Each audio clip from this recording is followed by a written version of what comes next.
שוב האור בעיניי, לא גמור לא עוזב המגע בידייך, שיבוא ויעיר למשמע כל צחוקך.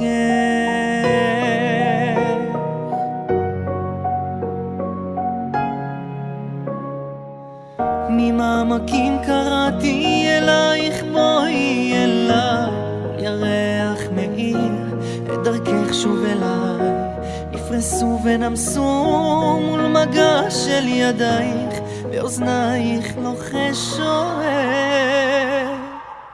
מי זה קורא אך הלילה הקשיבי, מי שר בקול אלייך אל חלומך, מי שם נפשו שתהי מאושרת, מי ישים יד יבנה את ביתך, מי תן חייו ישימה מתחתייך, מי כעפר לרגלייך יחיה, מי יאהבך עוד מכל אוהבייך, מי מכל רוח רעה יצילך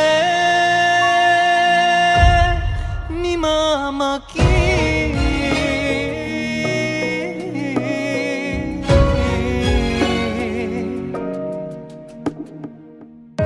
במיטתי כבר שבועות ביקשתי את שאהבה נפשי ולא מצאתי,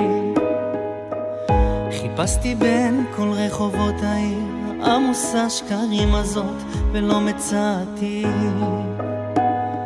מצאוני השומרים הסובבים בעיר, אך אהובי כמעט ולא מצאתי אותו, אך לא ארפה ממנו עד שאביו אל תוך עירי, אל בית אמי ואל חדרי אל מיטתי.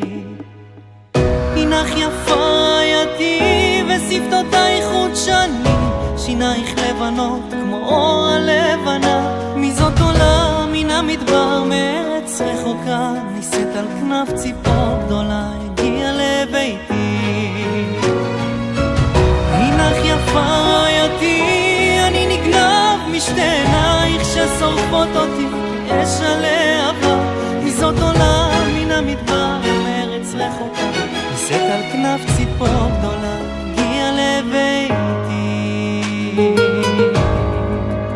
אדוני מנת חלקי וחוסי, אתה תומך גורלי, חבלים נפלו לי בנרימים, אף נחלת שפר עליי, אברך את אדוני אשר יצאני, אף לילות תישאוני חיליותיי, שיביתי אדוני לנגדי תמיד, כי מימיני בא למות. מי זה קורא אך הלילה הקשיבי, מי שר בקול אלייך אל חלונך, מי שם נפשו שתהי מאושרת, מי ישים יד ויבנה את ביתך, מי